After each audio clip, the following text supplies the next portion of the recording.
All right, good morning, everybody. I think we'll get started here. My name is Daniel Chu. I am the Director of the Strategy Initiative and Deputy Director of the Brent Scowcroft Center on International Security here at the Atlantic Council. And on behalf of the Atlantic Council, Fred Kemp, President and CEO of the Atlantic Council and the Brent Scowcroft Center, in collaboration with our new Council's new Global Energy Center, I want to thank you all for joining us today. Fred Kemp asked me in particular to thank you all for coming to this. He believes this is a very important discussion for us to have.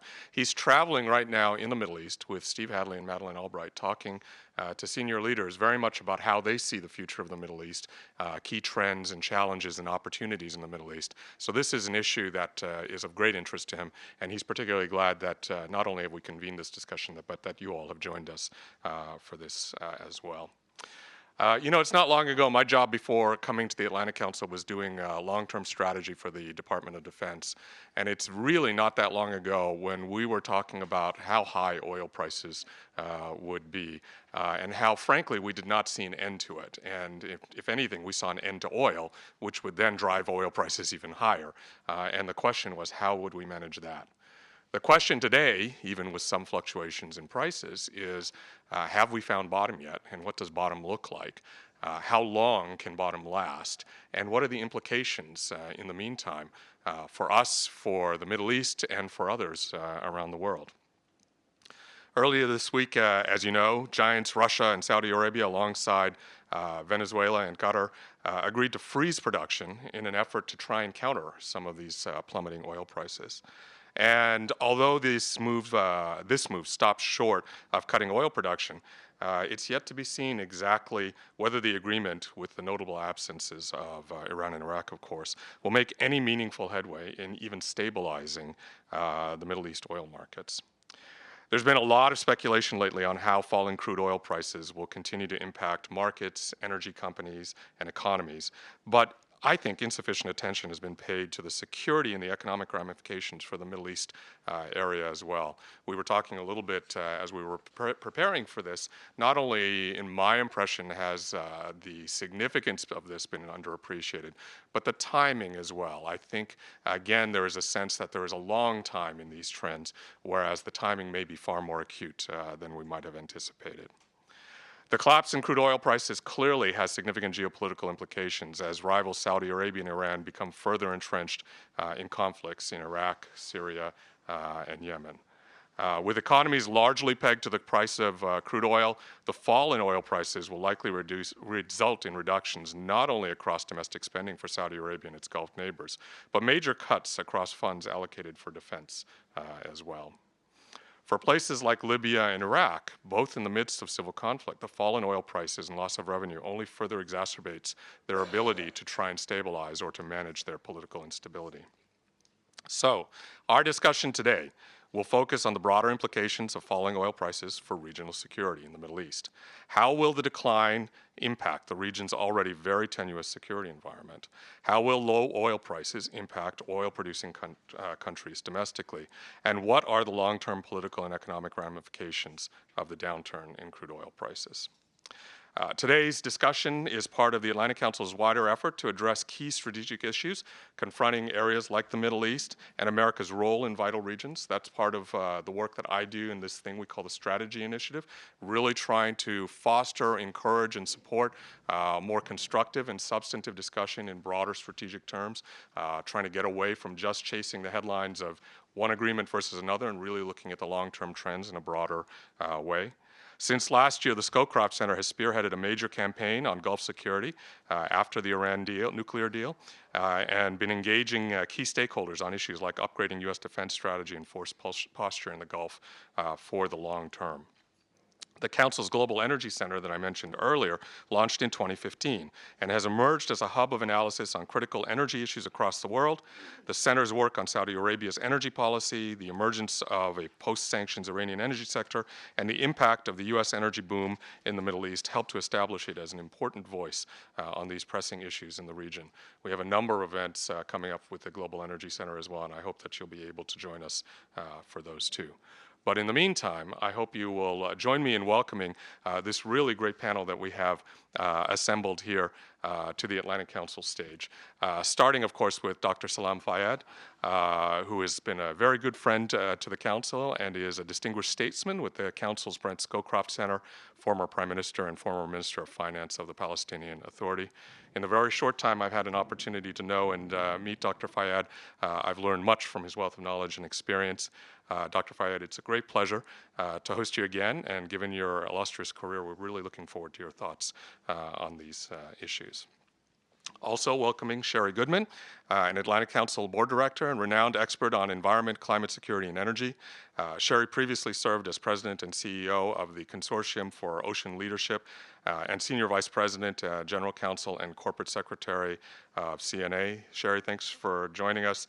Sherry, to me, has very much been both a leader and a mentor in the field and is very much responsible, hopefully in a good way, for my growing interest and work in the areas of energy security and environmental security. Also joining us is Karen Elliott. Karen Elliott House, former publisher of the Wall Street Journal, senior vice president of Dow Jones and Company, and author of On Saudi Arabia, Its People, Past, Religion, Fault Lines, and Future. Karen's experience on Saudi Arabia's domestic dynamics will be particularly invaluable in today's discussion.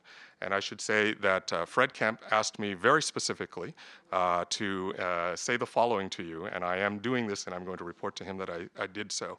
And you can put Fred Kemp quotes on this. He said, please convey to her absolutely my warmest greetings, not apparently his somewhat warmest greetings, but his absolutely warmest greetings, and that you were his favorite boss ever, after which he put 3 exclamation points, which I've never seen Fred do. So please, when you speak to him, tell him that I did convey that as he asked me to. Thank you for joining us. Welcome. We also have Rad Al-Qadiri, who is the Managing Director for Petroleum Sector Risk at IHS Energy, with over 20 years of experience as an executive advisor to oil and gas companies, national oil companies, and governments worldwide. Rad, nice to meet you. Thank you for joining us as well.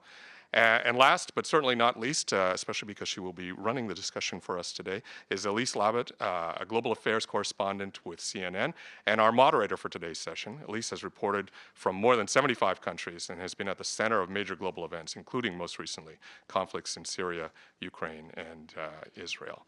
So thank you again all for joining us. For those of you online and for those of you here so disposed, please follow us using @AC Scowcroft or hashtag AC Middle East. And I will get out of the way now and please welcome our panel and let the discussion begin. Thank you.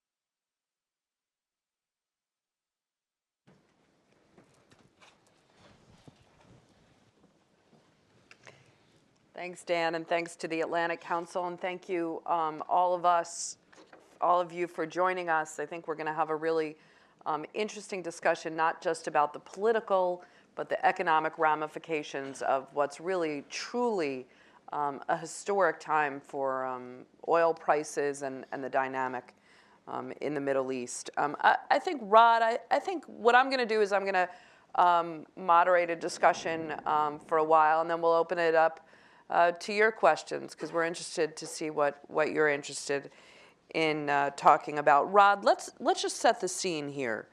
What is going on with these historic low oil prices in the region? What's driving OPEC policy, and what particularly are the major producers such as Saudi Arabia trying to achieve here? Thank you for inviting me this morning. It's a pleasure to be here. I think you have a combination of factors that are playing out at this moment in time.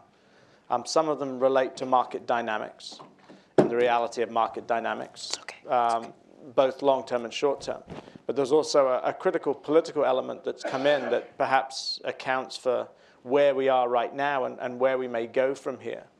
That is becoming increasingly the factor that sort of one looks at in terms of trying to determine the future. From a market dynamics point of view, I mean, where we are is partly miscalculation and partly the reality of supply and demand. I think as OPEC and particularly Saudi Arabia looked out over the horizon in 2014, what it saw was unprecedented growth in the United States in terms of unconventional. What it saw was high prices supporting a whole host of very expensive conventional projects around the world. And OPEC and Saudi Arabia in particular sort of felt that their position and their market share was going to be increasingly under threat. I think there was also a calculation that was made by OPEC leaders, critically Saudi Arabia, that if oil prices were reduced by a limited amount from the roughly $100 a barrel that they were at, that would have an impact not just on supply growth outside of OPEC, but conceivably could start to lead to a certain amount of supply destruction, and therefore putting OPEC in a much stronger place.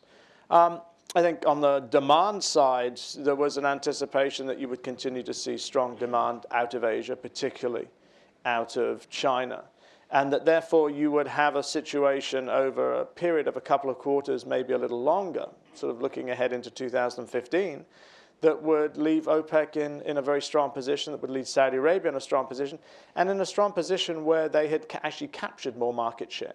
That didn't happen.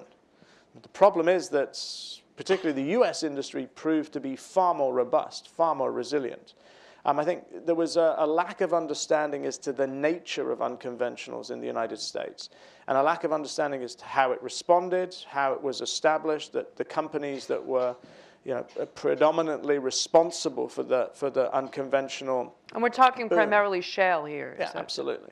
That the unconventional oil boom were a different type of company to the ones that sort of OPEC was used to dealing with, and was very different to the types of companies that national oil companies are.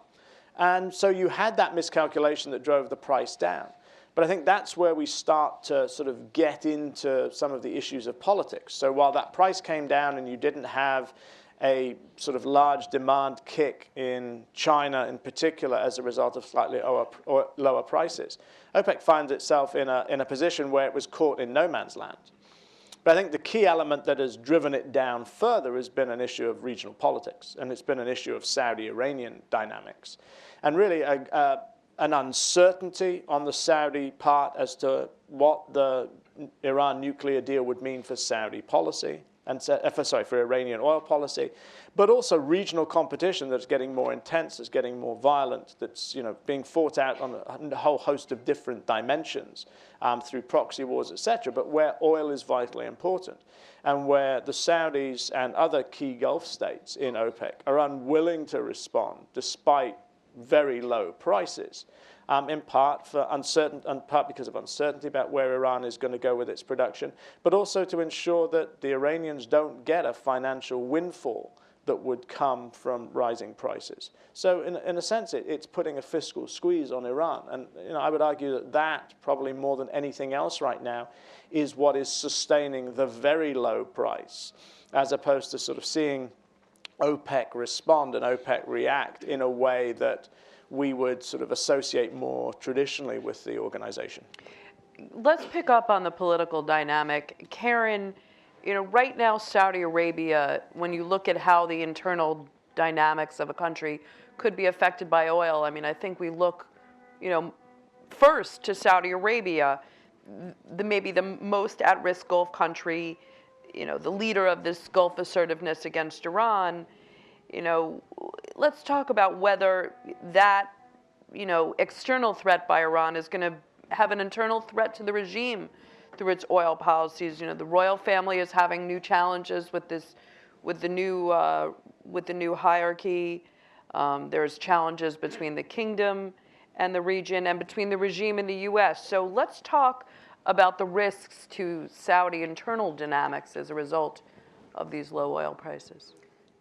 I'm just back from having spent the month of January there, and I would say in the short run, the enmity with Iran is certainly helping create internal support for the regime. The austerity measures that they've introduced to deal with the lower oil revenues of the kingdom haven't yet hit anybody very hard. They will at some point. But I would say this year, the royal family's probably maybe one of its best years in the next half dozen, in terms of public support. People are saying, and they were saying this actually a year ago, at least we're not killing each other here. The growing violence in the whole region has made people in Saudi Arabia who were full of frustration in the years between 2006 and 12 when I was reporting my book. I think they still have a lot of frustration, but they have a greater sense of we don't want to be killing each other like the Syrians, like the Libyans, like the Iraqis. And the Iranian enemy has really rallied people. They like, I believe, the majority. They stand up to Yemen, stand up to Iran, and never mind that the U.S. is hunkering or cowering, whichever way you choose to look at it. We can do this. We have to do this. But do you think that, okay, so right now, they're not feeling the pain, maybe that much. The austerity measures have yet to kick in. But let's talk about the risk to the sustainability of a regime like this, that's dependent on, oil for revenues of their own legitimacy and power. When those big checks stop coming, is it, a house of cards in the sense that, frustration will build up and these reforms will not be, pain-free? What happens to the stability of the regime when the loyalty that the Saudi people feel? Yeah, well, clearly the whole social contract, as one would put it, has been originally sort of loyalty for stability, then it became loyalty for prosperity, and now it may go back to loyalty for stability, or it may crack, because there clearly is going to come a time, unless, I think my impression from this visit is no one is really yet faced up to the fact this could go on for a long time.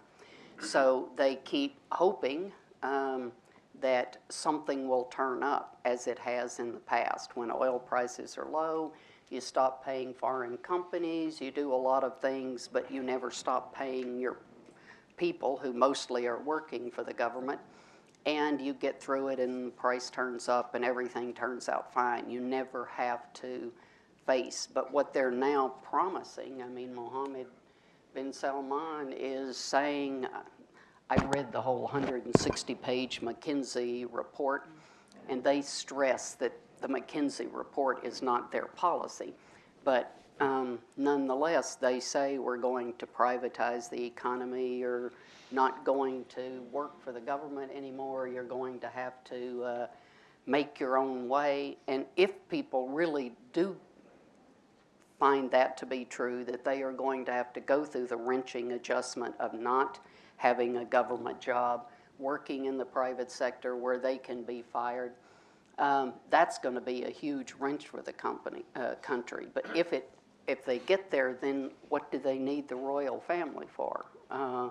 If I have to depend on myself, what are they doing for me? And I think, that's obviously the long-term dynamic that they confront. So I think they still are hoping something will turn up, and sort of preparing to have to shove people out more if nothing does turn up.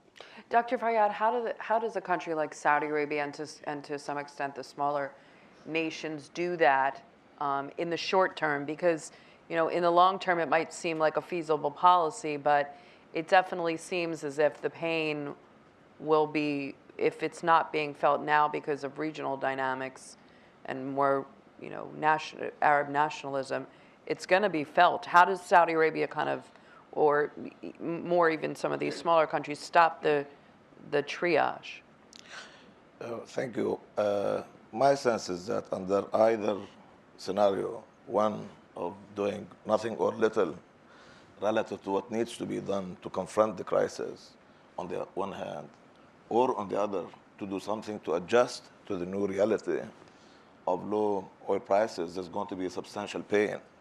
My own assessment is the pain is going to be a lot more manageable if there is a credible adjustment to the new reality. Absent that, the pain is upon us. And I think not only Saudi Arabia, but oil exporting countries in the region face a very, very serious risk. It's very substantial, but my sense is that it is vastly underappreciated. The region is going through a very serious and jarring impact of this new reality of low oil prices. And as countries, oil exporting countries, some of which are highly, highly dependent on hydrocarbon proceeds, for example, the GCC, including Saudi Arabia, hydrocarbon proceeds account for nearly 70% of their export of goods and services and 80% of their fiscal revenues. This is major.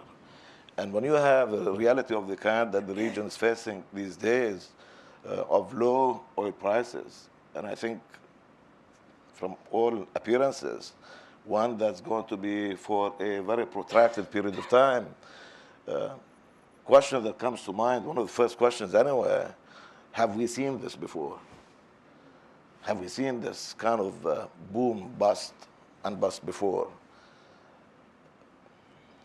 Wishfully, one can say yes, but more realistically, the answer is probably not. If you compare what the region is going through right now as a consequence of dramatic fall in oil prices since mid-2014 to, for example, the boom and bust of the 1980s and 90s of last century, this is substantially different. And it is so at least in two important senses. One, where oil prices today is only about 25 to 30% of recent peaks, whereas in the 80s and 90s, the prices stabilized for the most part for much of the period, the 20-year period, at about 2/3 of the 1980 peak, except for the dip in oil prices that took place in 1998, which was short-lived. That's number one. Number two, there's nothing in the outlook, at least in the way I see things, that suggests to me this is going to be short-lived. From all indications, given the factors that Dr. Al-Qadri mentioned, both on the demand side and what the world is going through in terms of, as Larry Summer calls it, secular stagnation on the demand side, and also happenings in China, and also emerging markets and the rest of it. But probably more significantly on the supply side, I myself am not sure that what we see these days in terms of weak oil prices or weak oil market developments generally is something that would not have happened even without the Saudis doing what Dr. Qadri said early on to try to kind of get the prices to go down somewhat. This was something that was going to be inevitable given new supply realities. All of this said, what does it tell us? Is this something that countries in the region generally, including Saudi Arabia, all exporting countries, can weather by sustaining and running fiscal deficits for many years, as they did, for example, in the 80s and 90s of last century, which they did? Both Saudi Arabia and United Arab Emirates, for example, ran sizable fiscal deficits for 15 years. There is a very serious question these days as to whether that is at all feasible. I don't think so.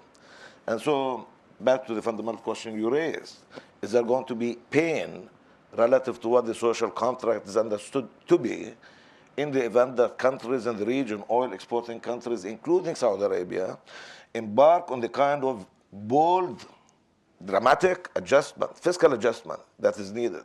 And I'm afraid measures like privatization are not going to really, get it And done that by takes a themselves. while, right? I mean, First of all, it that's- takes a while. Secondly, by themselves, privatization measures do not sustainably reduce fiscal deficits, unless the effort to privatize is accompanied by significant measures to reduce deficit, especially on the revenue side, non-oil revenues, that is, but also on the expenditure side, maybe some other policies and complementarities that need to be explored, and I can talk about this. unless those things are done, privatization by itself is not going to really get it done. There's, Can you ask him why they can't run the 15-year big deficits? Oh, Why that's not an option now? Yeah, Karen, you just asked me.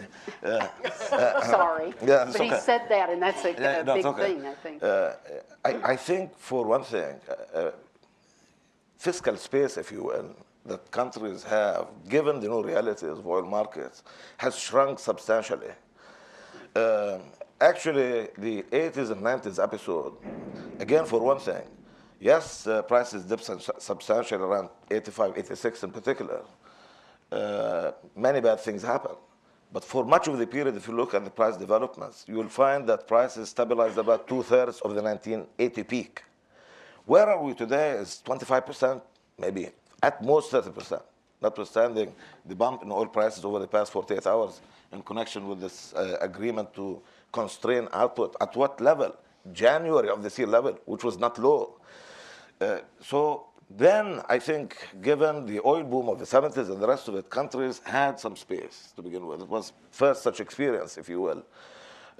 They were able to manage and borrow in some instances. This time around, when you look at what we call fiscal space, is very limited. Some of the countries, I mean, of course, most countries did accumulate sizable assets, time of boom. There's no question about that. Call it a buffer, that would provide, again, shock absorber in the event of a crisis of the kind that countries are facing. But what is the size of that buffer today? How many years, in other words, can countries go on spending at about the same level they've been spending since, let's say, 2013? How many years can they go forward without adjusting to the new reality? The numbers are quite dramatic and, in fact, startlingly scary, if you ask me. For some countries, that buffer is less than 3 years. Some of the countries in the region, for them, the buffer is pretty much zero, non-existent. For some, notably the UAE, Qatar, and Kuwait, the buffer is sizable, about 25 years. But in any event, just to close this thought, what we're really talking about here is really very small and limited fiscal space in which to maneuver. some of these countries are paying at least lip service to the idea of diversification. How quickly can, how much is this actually happening?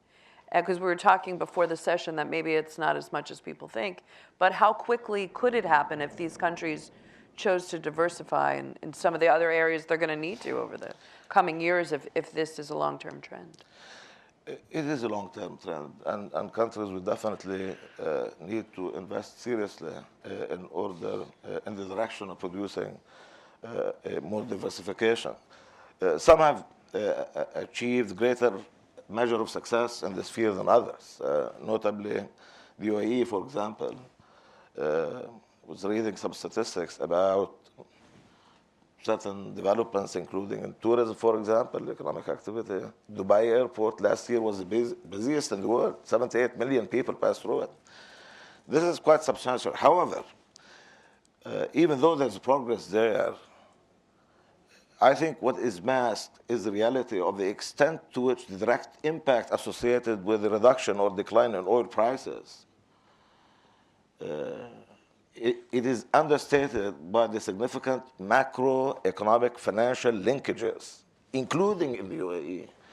Yes, there is a direct impact associated with reduction in oil prices, but given the very strong interaction in the macroeconomic financial sphere, you will find actually that direct impact, even though it may be smaller in the UAE, it's still very sizable, given the interaction between asset prices and credit, for example. So at the time of declining oil prices, you'll find actually that no country will be spared the devastating impact of what is going on and what is likely to continue to go on. And that's my other point. I mean, I just don't see this ending anytime soon, given supply conditions, developments on the supply side. Sherry, let's talk about a little bit more in a regional context and the horrible security situation that's taking place right now. You have, civil wars in Syria, Iraq to some extent, Yemen. countries like Egypt, Tunisia, Jordan, all, also some would call, engines of instability. Let's talk about how this price decline is impacting the region's, very tenuous security situation. Well, thank you, Elise, and it's a privilege to be on this panel with these distinguished panelists today. And thank you to the Atlantic Council for convening this event. So, as Fred Kemp likes to say, we're at an inflection point. And I think we are clearly here at an inflection point in the Middle East. I mean, we have a region that for the post-Cold War years has been characterized by stability, stability primarily of its political systems and stability of its oil. Whether we agreed with all the political systems, but there was a stability upon which U.S. security and U.S. national interests have critically depended for most of our lifetimes, if not even somewhat longer. And now we find ourselves in an era of instability for at least the last decade, an era of instability, both in the political systems, as you noted, civil wars and terrorism, states on the verge of failure from Egypt, Tunisia, Jordan, and also a region now characterized by instability of oil prices.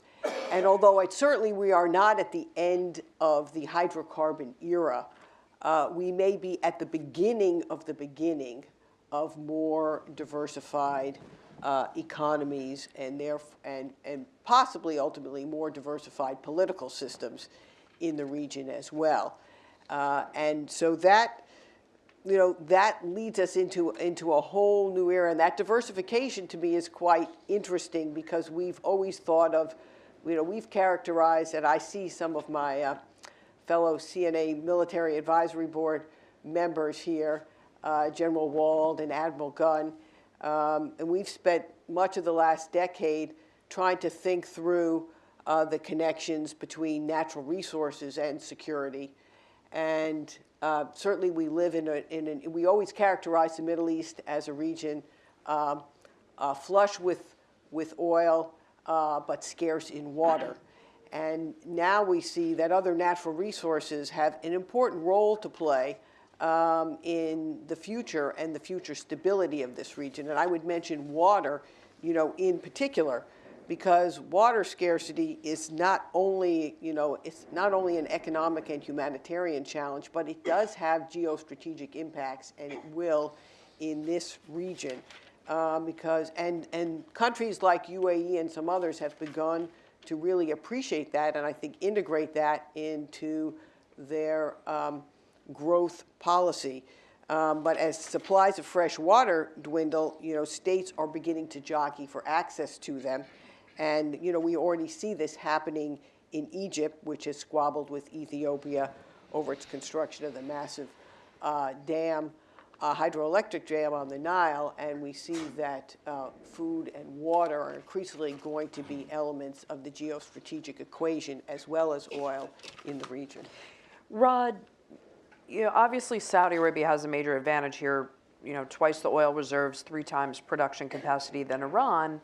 And Iran's oil fields, we're expecting, Iran wants to increase its production, but its oil fields are going to need some, serious investment in technology and is going to be depending on, foreign investment to some extent.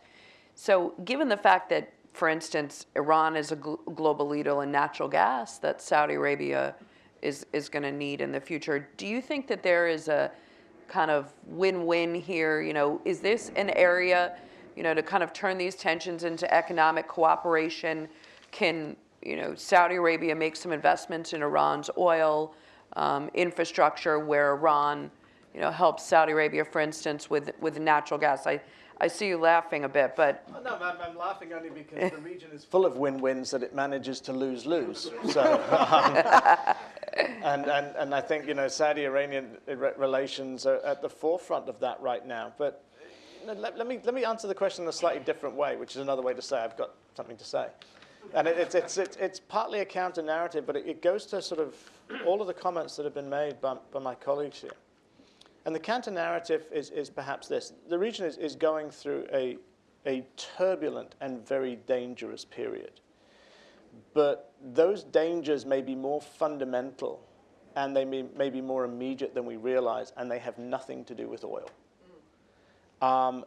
In the sense that, when you look at Saudi Arabia, and I agree absolutely with Dr. Fayyad's analysis, except for a couple of points that are pertinent.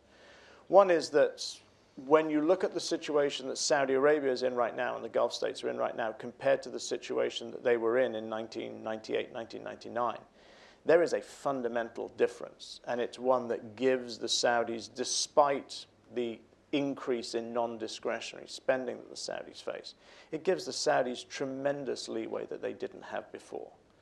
They have over $600 billion of reserves. In 1998, they had close to 45 billion, which was roughly what they needed to keep the real peg with the dollar. They were virtually bankrupt. So you have, that buffer is not insignificant. But there's also a reality, and I've been through enough sort of boom-bust cycles in the oil industry in my professional career now to sort of learn to be cautious about predicting prices. But you also have a reality that is that these low prices and the levels of prices that we have are such that there is bound to be a pickup because you're seeing supply destruction and you are seeing investment being halted.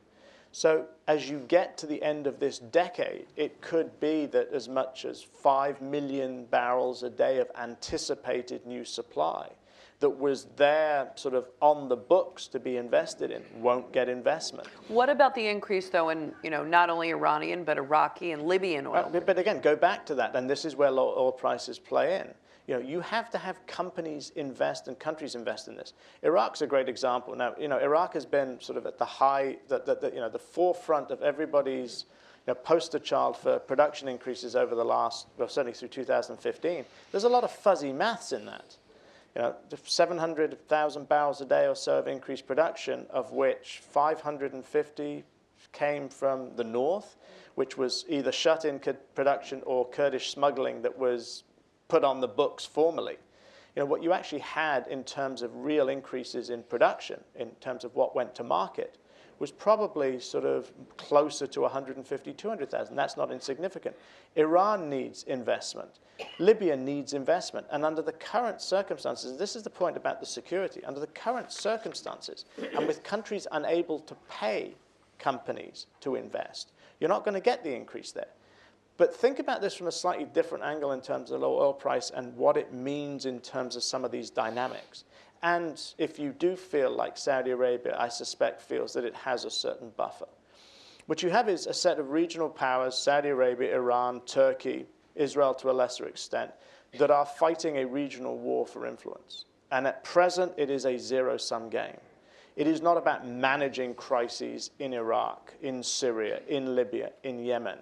It has actually been about fighting proxy wars there. It is Lebanon in the 1970s, 1980s, writ large, over a huge area. And at this moment in time, part of that oil price sort of policy is almost the sense that there is greater value or greater virtue in chaos. There is more to be gained in the current chaos than there is in managing the issues. Now, you have two serious things that come out of that from a security point of view that, aside from oil.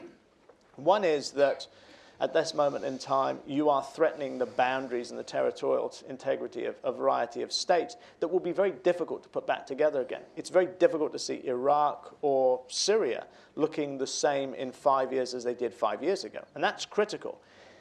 If that doesn't happen in a managed way, the inevitability of spillover, it's already being seen.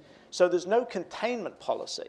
So I think, looking at some of the oil from a political prism it's fine to say that there is a regional battle between Saudi Arabia and Iran, and oil is part of it, and putting pressure on finances of Iran is a way of doing it. But I don't think we're paying as much attention to the fact that, the Middle East is going through a transformation that's not about just about regimes. It's about the fundamental stability of borders and the nature of how you contain violence on a massive scale. Well, Karen, let's bring the U.S. into this equation. I mean, and the West. I mean, for years you've had this security kind of bargain where Middle East producers, led by Saudi Arabia, kept oil at reasonable prices. West guaranteed security. As the U.S. becomes less dependent, for instance, on Saudi oil, on Middle Eastern oil,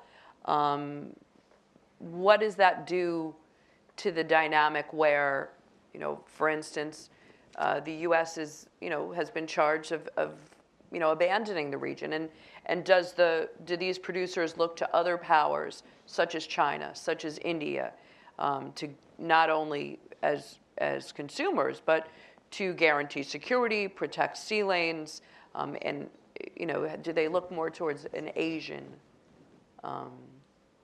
bend?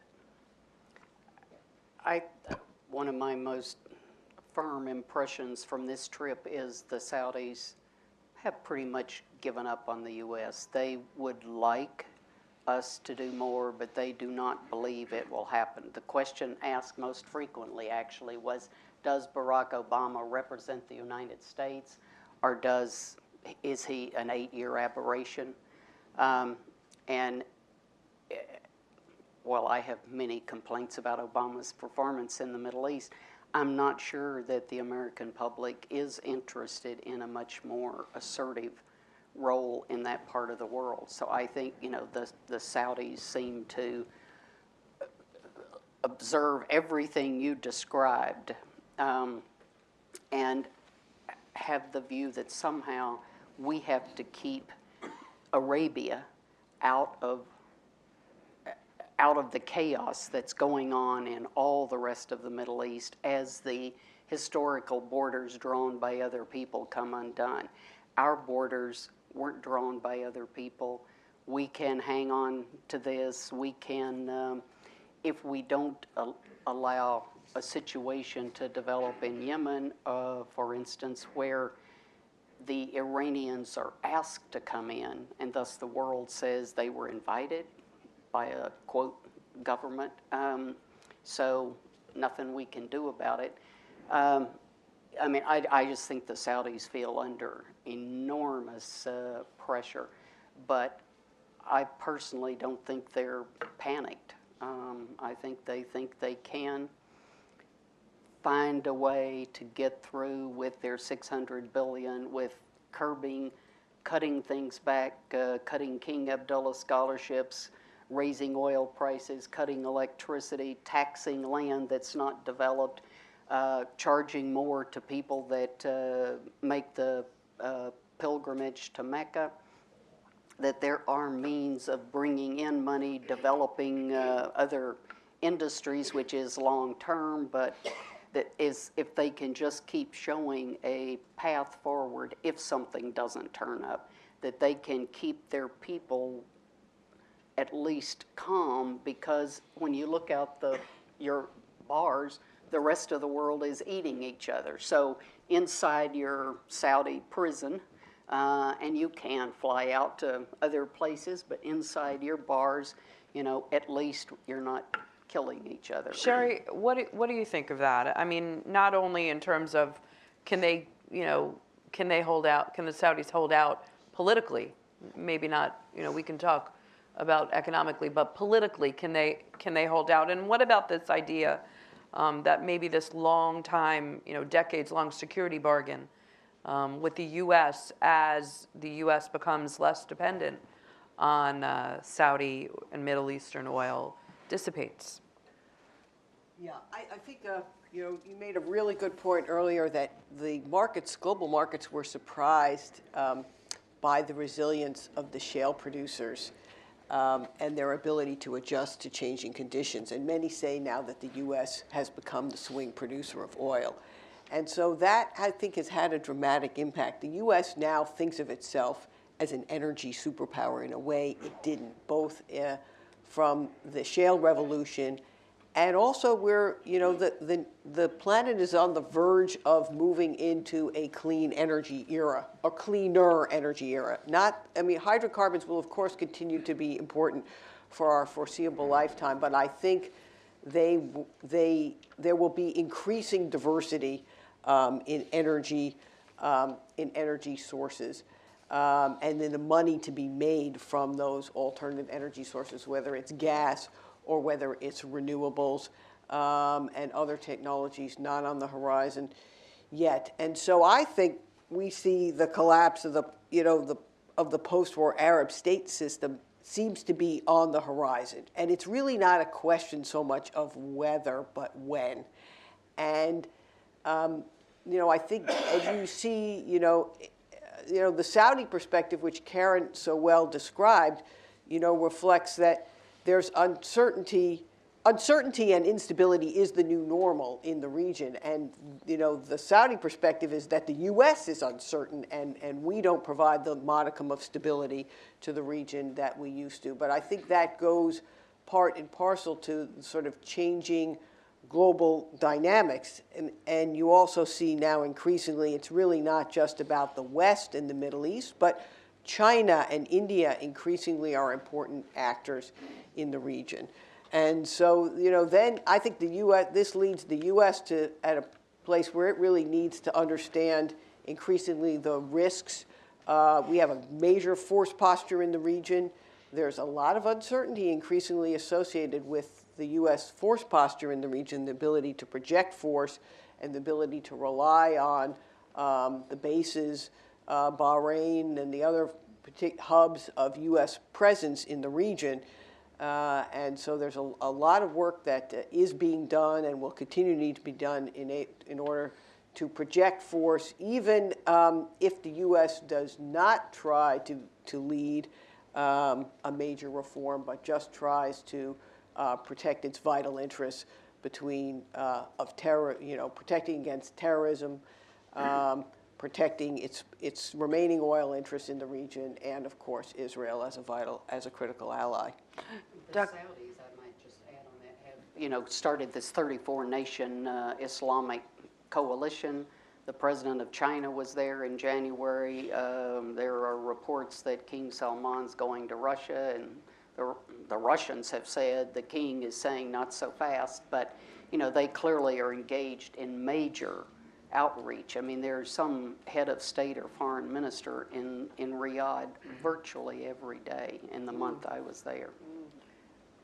Dr. Fayyad, from a financial policy perspective and an economic perspective, can the Saudis weather the storm? Or, what are the fundamental changes that you see? They can. And this gives me an opportunity to actually comment briefly on what Karen said. She mentioned the number of measures that Saudi authorities are considering, and not also only in Saudi Arabia, but in other countries as well, oil exporting countries in the region, GCC and beyond. My point is that so far, the measures taken so far, there are 2 points I would like to make on this. Number one, the measures taken so far are too modest relative to the scale of the fiscal challenge. And the scale of the fiscal challenge is enormous, notwithstanding the point made by Dr. Al-Khadri about the size of the buffer Saudi Arabia has today. It's substantial. $600 billion is a lot of money for an economy, about $750 billion economy there. It's substantial sum of money. But we are 18 years beyond the episode that he referred to, 1998, 99. Yes, they did have $45 billion then only compared to $600 billion today. But that's 18 years later. My point is, on current trends, oil prices, likely oil proceeds on the one hand, expenditure on the other, assuming no adjustment, the buffer appears to be a lot more sizable than it really is. I'm not saying a crisis is upon us. The money will run out is what you're saying. Yes, I'm not saying that the crisis is upon us tomorrow. But what I'm saying is unless significant, incredible adjustment measures are taken, and I don't mean by that immediately, in with all of those measures taken today, producing maximum impact today. What I'm really talking about is the need for not only Saudi Arabia, but oil exporting countries in the region generally, to adopt in a hurry binding medium-term fiscal adjustment programs that are credible. I know I've been there before. I know countries in the region talked about diversification before, and they didn't achieve as much progress as was hoped for before. But the crisis this time around is substantially different. You're calling for major structural Major reforms. reform and adjustment on the fiscal side, importantly. There are other issues, there's no question. But the key challenge on fiscal side, meaning expenditure, level of expenditure, Karen mentioned some measures. Also importantly, revenues. I myself have strong preference for emphasis to be there within those in the design of the macro fiscal adjustment frameworks necessary on the revenue side, not on the expenditure side, for a variety of reasons. Number one, it would be less contractionary if you were to do it on the revenue side than if you were to do it on the expenditure side. Two, governments in the economies of those regions play a very substantial role in economic activity, both directly and indirectly. And the social contract is a lot more likely to be vulnerable under a scenario of drastic cut in expenditures, including what appear to be modest cuts here and there. Increasing revenues or doing something about the revenue side of budget, non-oil revenues, is likely to be less taxing, so to speak, less of a burden from the point of view of the social contract that we've been talking about than doing it on the expenditure side. Once again, we're not talking about doing everything today for results to obtain next year. Fiscal buffer is sizable enough to give Saudi Arabia and other countries in the region, most other countries in the region, enough space to undertake the adjustments. But people need to know today, looking 5 years down the road, that there is going to be fiscal sustainability. Do you think that kind of, Yes, yes. do you think this kind of strategic thinking exists right now in the region? I read about efforts to do things, for example, on the revenue side of budget and fairness. There's been advanced state of discussion on introducing VAT in the JCC. This is important, and if I may talk about this, an issue of fiscal sustainability, perceptions, it's extremely important. It's extremely important. In addition to the trends that I talked about, oil revenues, current expenditures, where things are on the non-revenue side of budget, what is the likely evolution of oil prices going forward? I mean, beyond what happened, 1988, 99, the dip was short-lived. Can we say the same thing about what the markets are going through today, given all of the supply considerations, given the shale evolution, given all of these other factors? Probably not. Probably not. We're looking at a protracted period of low prices. How low? Probably as low as $20. This may sound outlandish, but this is as Everyone much. in this room is happy about that. Maybe as low as $20. Look, I mean, up until a week ago, we were in the mid-20s, insofar as Brent was concerned. Only last year, this would have been viewed as an extremely pessimistic scenario. A lot of people were wishfully thinking that prices were going to recover to the $60 range by 2016. We already are in 2016. Today, the prices are at about $35 a barrel. Only 30% of recent peak. So what is the likely evolution period ahead? I think on the lower end of the range, probably 20, because that's how much it would cost to store a barrel of oil that's extracted but not sold. On the high side, given shale and all of that sort of thing, probably around $60 a barrel. That's the range we're talking about. So we're talking about, you don't see it going higher. That's my than guess. 60 This is the range we're talking about, 20 to 60. Now, this is a wide range, admittedly. You're not going to make a lot of money speculating on the basis of a wide range like this. But what really matters from point of view of our discussion is the higher end of the range. It's likely to not exceed by much Not gonna get 60. That's less than half of peak recent years. If this is the reality you're looking at, from point of view of fiscal sustainability, you need to give market participants, observers, people, sense of confidence that 3 to 5 years down the road, Kingdom of Saudi Arabia and other countries in the region are going to be able to make up for the loss in revenues on a permanent basis. And that can obtain most simply by increasing non-oil revenues to the tune of 50% of overall oil revenues in 2013. Why 2013? Because this was the last year of sort of normal movement throughout the year. Mid-2014 was beginning of the decline, most recent decline. So take that as a baseline.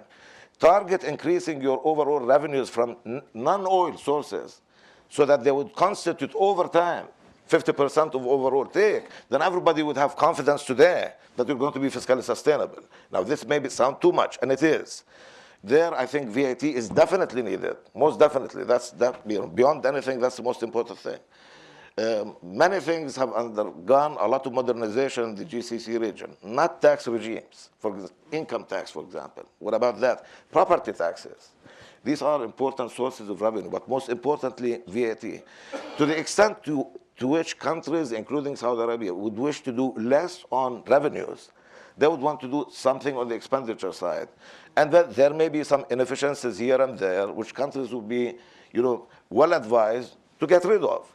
But it would be a mistake to try to do it by cuts in public expenditure on investment. That's really a mistake. It would be very, very contractionary.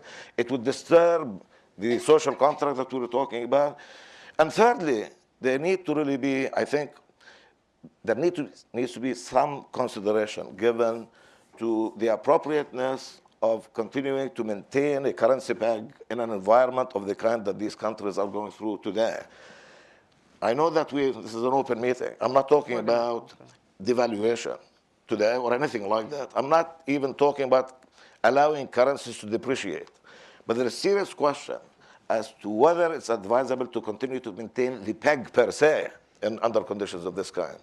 Because even if the fiscal buffer appears to be sizable or adequate to allow gradual adjustment, not too gradual, but gradual adjustment, there's a question to be asked as to what might happen in the event that there is a significant turn to the worst in sentiments, and what that might do, and what defending the peg would precipitate under those conditions. What appears to be an adequate cushion may not, under those conditions, be that adequate after all. So that really is the lay of the land insofar as I think the issues are concerned. This is what needs to be considered in a hurry with a view to putting together macro frameworks that are credible, not to produce results tomorrow, but thought to be capable of producing results within the next 3 to 5 year period. Okay, let's open it up to questions. We have some microphones coming around.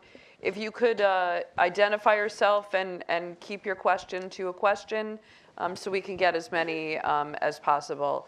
Okay, we're going to start in the front row, then we're going to go to this gentleman here and right here. Thank you. Good morning, I'm Paula Stern. Very good to see you, Karen, after many years. And thank you very much for the panel's presentation. I'm a member of the Atlantic Council's Executive Committee. And we've been focusing on, of course, the region of the Middle East, focusing, I think, very much on supply. I'm wondering if we can open up this a little bit to the rest of the world, and particularly regarding demand.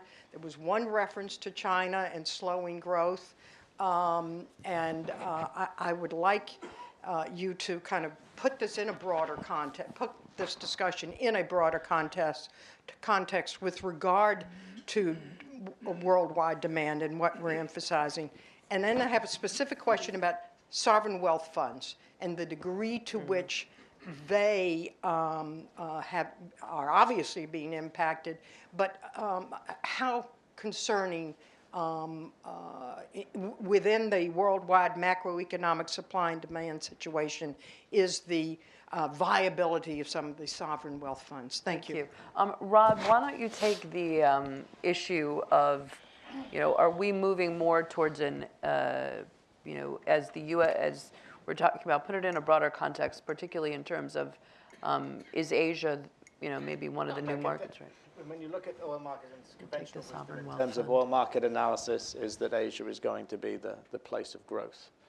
And quite clearly that, the slowdown in China and some of the changes that you're seeing within China itself in terms of its macroeconomic policy and a shift away from fixed investments is going to have probably an even more telling impact on Chinese demand. because it starts to impact on particular fuel types. But that said, I mean, the last year has also been telling in terms of the diversity of demand growth, not just the disappointments in terms of China and the assumption that Chinese growth would last forever, which was always a false assumption.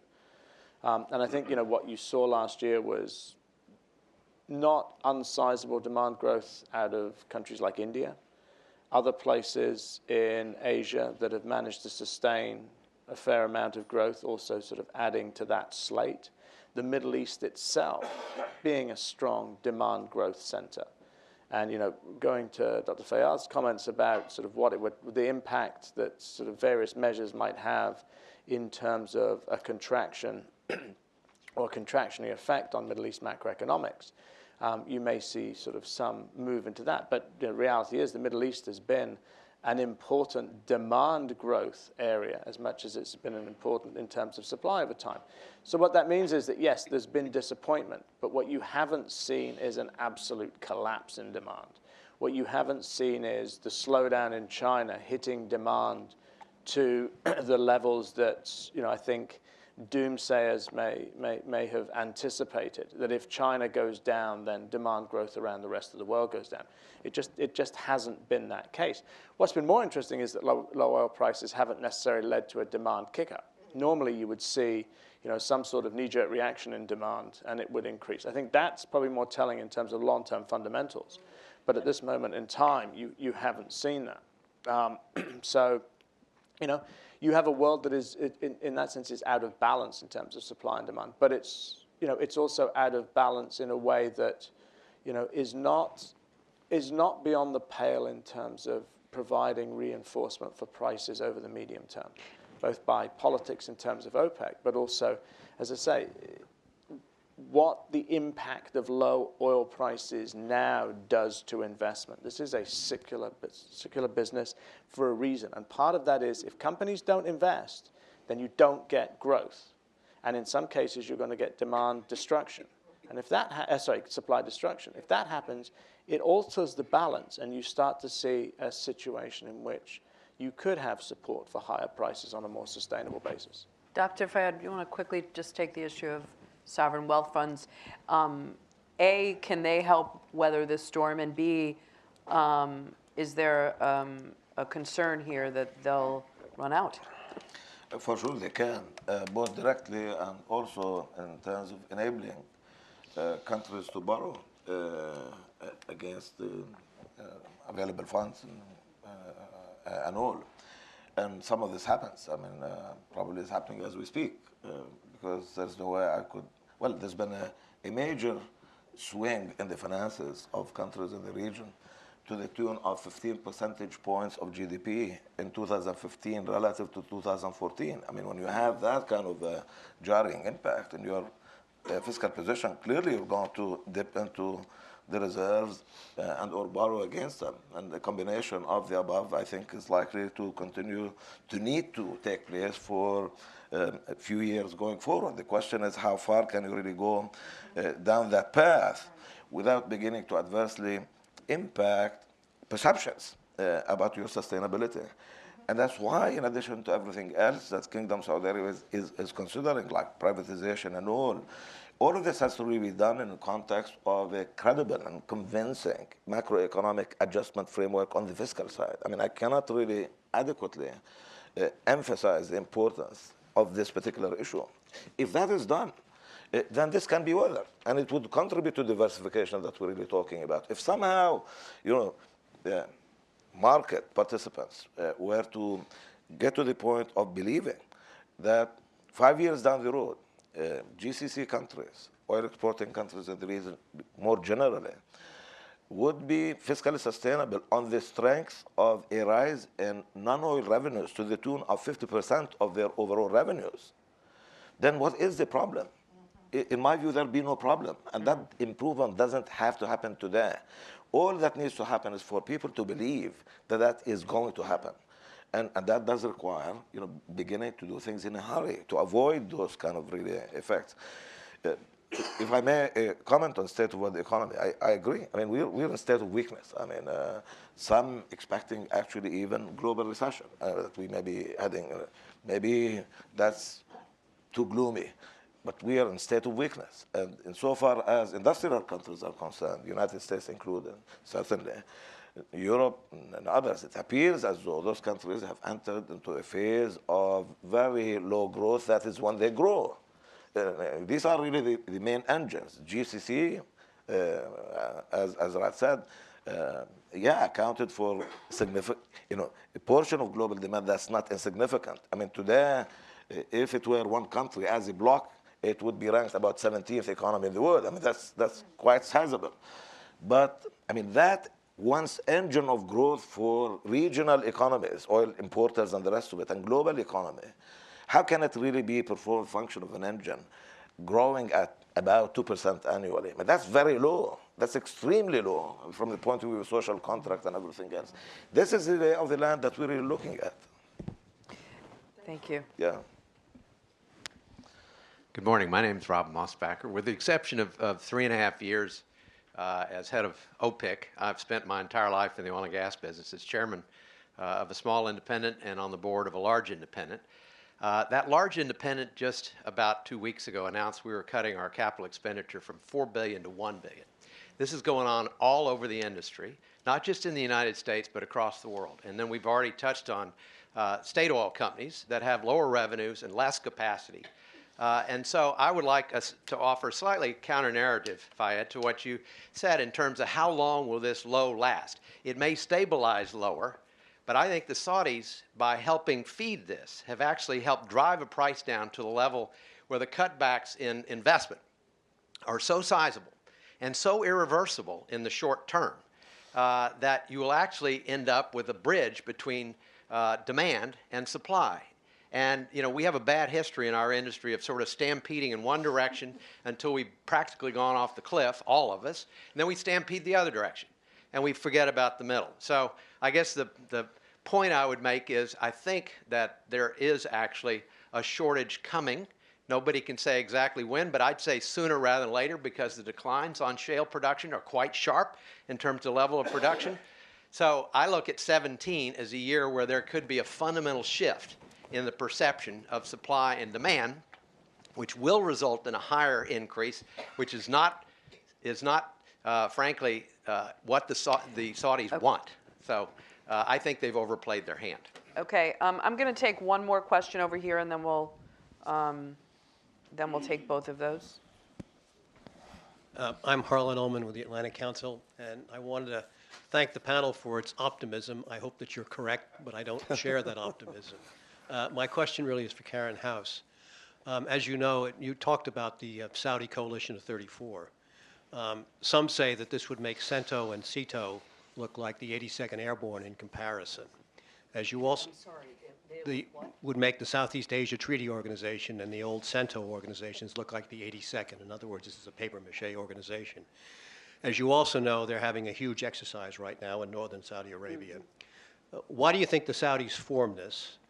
To what degree do you think this coalition, even though a lot of members overlap, is really going to be a detriment to the U.S.-led coalition? And how serious do you think the Saudis are when they say they'd like to deploy or might deploy special forces to Syria, and indeed then follow up? Because the only way the Syrian situation is going to be fixed, if it ever is going to be the deployment of tens or hundreds of thousands of troops for the long term. And I don't think the Saudis have any stomach for even considering that. But I'd like to get your views on how you see that coalition. Okay. Why don't we start, Karen, with that question, and then maybe Rod and Dr. Fayed could each offer a brief comment on this gentleman's comment, and also the idea of, yes, we've underestimated the resiliency of the shale revolution, but do these continued low oil prices, maybe, slow that down, and do low prices negatively impact the expansive shale revolution and prices rebound? Karen. As to why they organized the 34 nation, I happen to be on the board of RAND. RAND is doing a major look at that. And asking people in the kingdom about that, I personally think it is part of their I don't think they have a strategy now. I think they have a sense that the U.S. is increasingly out of the picture. So someone said to me that major strategic issue confronting Saudi Arabia is how do we conduct ourselves in a post-U.S. Middle East? And I think they do think about that, and that is one of the, some Saudis themselves kind of made fun of that, saying, you know, 34 nations, it's kind of too big to do anything. You really need Egypt, Turkey, Pakistan, and I've forgotten who the fourth was. But so I think it's, and some people, looking at the politics between the two young princes, the crown prince and deputy crown prince, said that it's really the deputy crown prince way of saying to the country, we can afford to get rid of the crown prince because I've got an anti-terrorism strategy here, and that's his long suit. That strikes me as a little too much of court politics, but I think it's more aimed at we have to be able to sustain ourselves without the U.S. And the second question on will they send troops, I think that, personally, I think that was a way of just calling out the U.S., of putting themselves, leading from behind, you know, putting themselves behind Obama and saying, we're willing to charge into Syria. Because they know he won't do that. If you're with us, because they know there's not a chance he will do it. Rod, you want to take this Yeah, I gentleman? can be really short. Yeah. I agree, and he said it far more eloquently than I could. Dr. Fayyad, do you think that this, just to that point, do you think that the shale revolution, you know, maybe is Look, I don't think the shale revolution goes away. Yeah. But the shale revolution is a product also of prices and supply and demand. What this has done is put a lot of shale production in the United States under tremendous pressure, and it's untested under that kind of pressure. But I think the issue, I mean, there is an over-focus on shale. The issue that sort of is really going to hit is, you know, when you have that kind of scale back in capital investment, both from companies Supply is and from gonna countries. constrict. In the future, you have a lag time before you get supply, and you have to have supply replacement. You have reservoirs that decline and deplete. So under those circumstances, if the money's not going in, something has to give. And so from a supply perspective, if you look out to the medium term, and medium term 3 to 5 years, you have whether you want to say it's a better or worse, but what you have is a situation where a lot of anticipated supply and a lot of growth just isn't going to happen. Yeah, 2 points quickly, if I may. First, I go back to what I said before about the extent to which Saudi Arabia is thought to have played a role in where we are sustainably. I question that proposition. I think where we are today in terms of weakness of oil prices is something that was bound to happen, regardless of what the Saudis did or did not do, given supply side considerations, and we talked about some of them, including When you say imported sides considerations, you're talking about the security situation. you know, supply considerations, meaning like new technologies, shale, and the rest of it. But you have to New add the discoveries. security Of course, you add situation. that. Now, when I say something like 60 would be the upper end of the range, I mean, on a given day, that could be 70, 80, 90. I mean, I'm not really saying that prices are going to be as stable as they were over the century between 1870 and 1970. I mean, that's not going to happen. We're going to go through a period of volatility, a lot of it. On a given day, prices may spike 80, 70, 75, something like this. But on a trend basis, given the supply considerations that we talked about, including especially shale and changes in technology and the rest of it, I think it's difficult to bet on prices on a trend basis exceeding much the $60 end of that range I'm talking about. Besides, one last point, in terms of actually impact on investment in exploration and production and the rest of it, some of this is happening already. I mean, high-cost centers are not producing anymore. I mean, who is North Sea oil, for example, where is that now, given where and at how much oil is selling, and others? So some of this, we are living in a dynamic sense. There's no question about it. Finally, how much longer this time around is going to take to bring those rigs back to the sites relative to the length of time it used to take before in previous swings. I submit this time around a lot shorter. For all of these considerations, I tend to be a lot bearish than is suggested by my colleagues here. Thank you.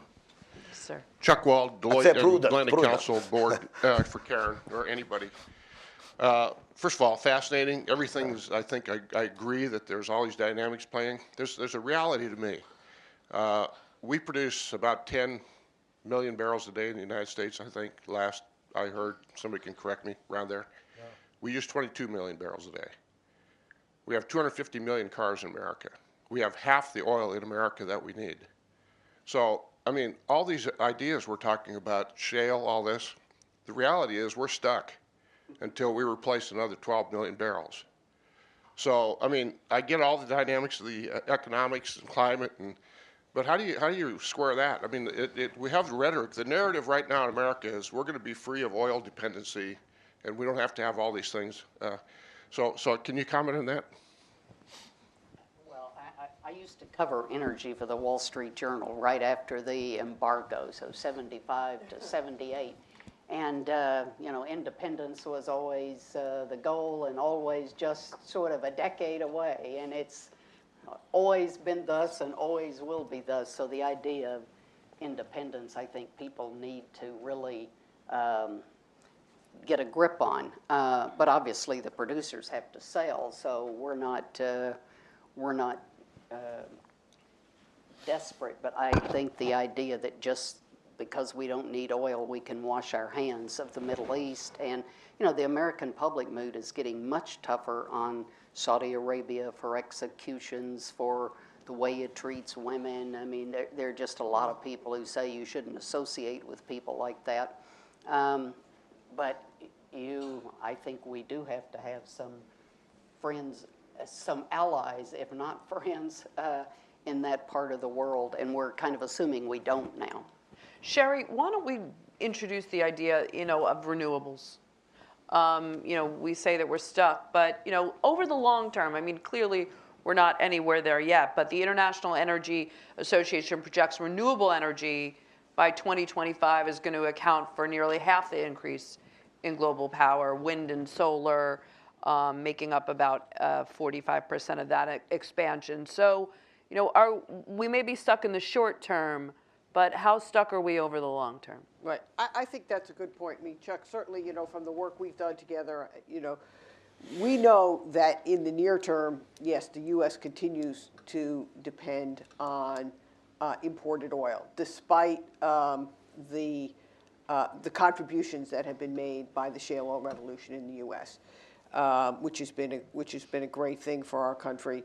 But we still, of course, continue to be dependent on imported oil. But we shouldn't underestimate. We've assumed globally for so long that global economic growth and demand for oil go hand in hand. And what we've now seen is that there's beginning to be a delinking of that. You can have you can have growth that doesn't require a lockstep increase in the demand for oil, because there is beginning to be more diversity in other energy sources, as you well know from your own work. And I think we haven't really talked yet about the impact of the Paris climate negotiations here yet. And there is not necessarily an immediate impact, but I think we will, because it in some ways ratifies a trend that's already been underway that will continue. The question is always going to be how fast, which is to reduce carbon pollution in the economy, which is going to lead to alternative sources. And now we see that renewables, wind and solar, are becoming more economical. And less high-risk oil, exploration, like more Arctic, deep water drilling. Well, that demand has evaporated. I mean, you saw Shell pulled out of the Arctic, and deep water drilling is not happening either. So, as our oil man knows, you don't go for the high-risk stuff when the prices aren't there. But now the prices are lower for the renewables, so you're seeing many other types of energy sources and technologies. The shale revolution applies not only to the technologies there are going to end up being good not only for shale, but have other applications as well. And you see that states like California have continued to have very strong economic growth while becoming increasingly efficient as economies. And I think, you know, you're going to see that post-Paris, that countries, you know, China among them, need to find efficiencies in their energy use, if only to address the health impacts on their populace from their ways that they've been using hydrocarbons to date. Rod, how does that affect the market? I mean, it's an interesting question. To put the sort of question, I think, in a slightly different way in terms of the impact on the market. I think U.S. demand is slightly less and U.S. production is slightly higher than you suggested. When people talk about energy security, you're absolutely right. But it misses a fundamental point. When you look at, you know, the biggest loss to U.S. energy security would be the end of imports from Canada.